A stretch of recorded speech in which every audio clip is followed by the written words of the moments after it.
Everybody, today is April 12th, 2024. I am Connor with Honor. Today, after we get through the daily Santa Clarita real estate news, I will be jumping into the 7 regrets home sellers have before putting their Santa Clarita house on the market for sale. So let me get into that in just a moment. I just want to talk about the daily grind, what's going on here in Santa Clarita Valley as far as real estate goes, and haven't been much changes. Nothing's changed much here in the last several days. We're still hovering just about 380 total active listings all across Santa Clarita Valley. That's going to include all of the cities: Castaic, Canyon Country, Newhall, Saugus, Stevenson Ranch, and of course Valencia. So everything out here. You'll see that the coming soon listings, we have 7 of those currently listed. Today's Friday, 78 over the past 7 days. 78 real estate listings have come onto the market for sale. Of those, most of them get eaten up during the week. We aren't holding on to any inventory. So once a property gets listed for sale out here, for those people contemplating selling, it doesn't take very long to get that property into escrow, but it also depends on how you set that price. That's one of those 7 regrets that sellers have. We'll get into that in just a moment. And then also how the advertising and marketing realm is going to be covered by the agent that you've hired to list that house and get it sold for you. So 78 new listings, price changes 54. These majority of these are reductions in price for the properties that are listed for sale. At a certain point, it could be that the seller says, well, we're not getting a lot of activity on the property, and I know that the market is moving quite a bit faster than that. There's nothing strange or unusual about my home to a point that might limit people from wanting to purchase it.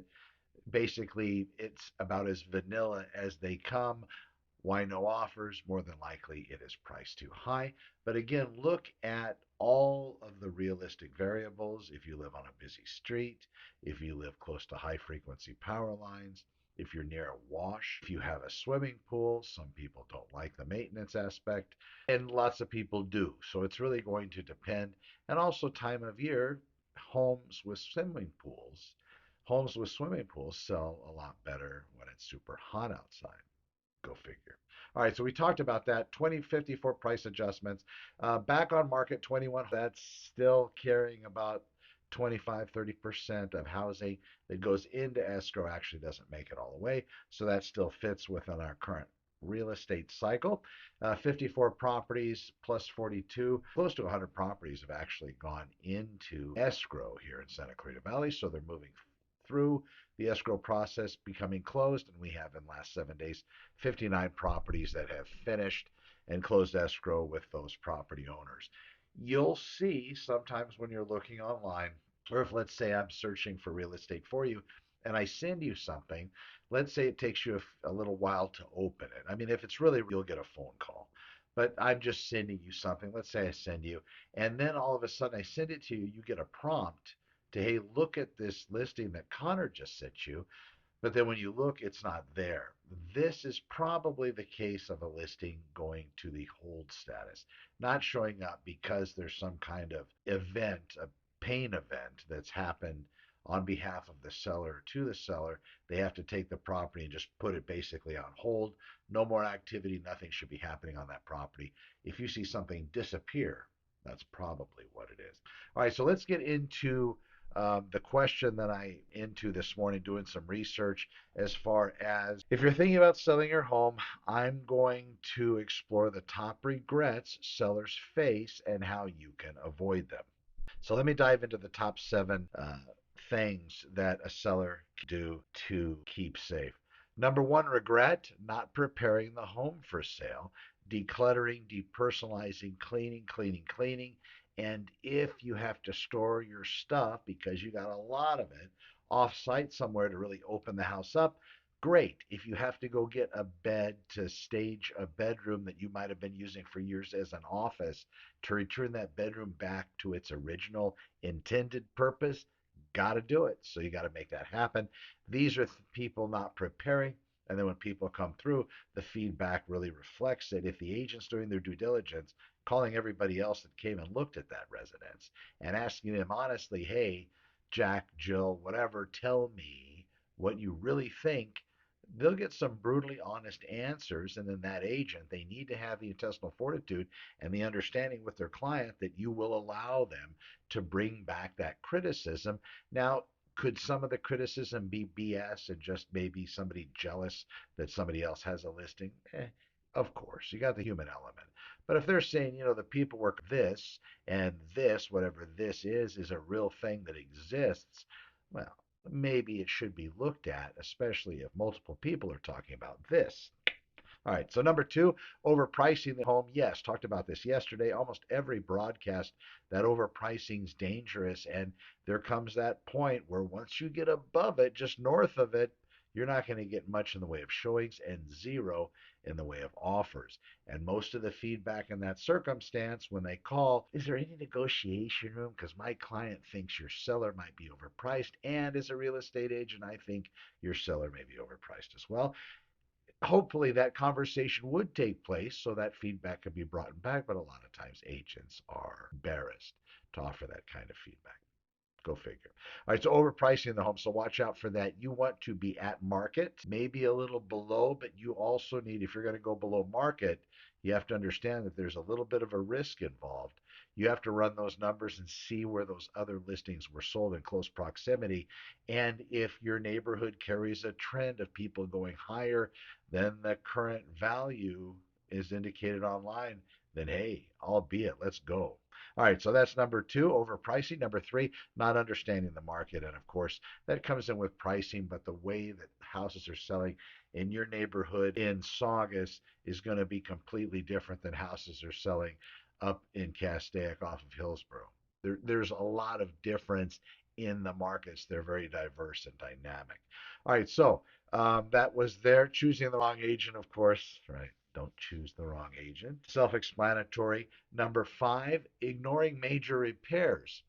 When you get ready to sell your house, best form is to have someone, your trusted advisor, who you're going to hire, if you're going to hire me, come by. I look, and what I explain to those people wanting to use me to sell the house is we want to try to have the least amount of questions being asked by the home buyer.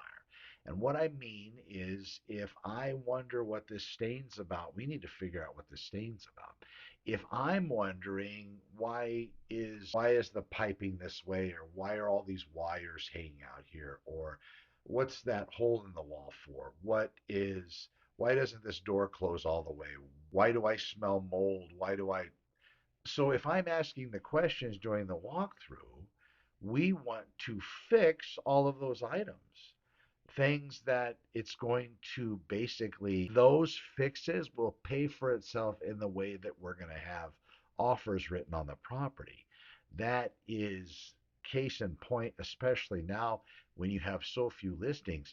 You don't have a high level of competition, but the properties that are staged as if they are competing with others, they still go at a premium and they still go faster than other properties where sellers didn't take that extra leap and maybe interview the right people that would give them the honest to God's truth.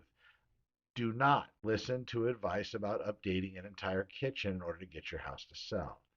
There might be certain circumstances where that might apply, but realistically, the other side of this, or similar side, just different area, we're in a seller's market.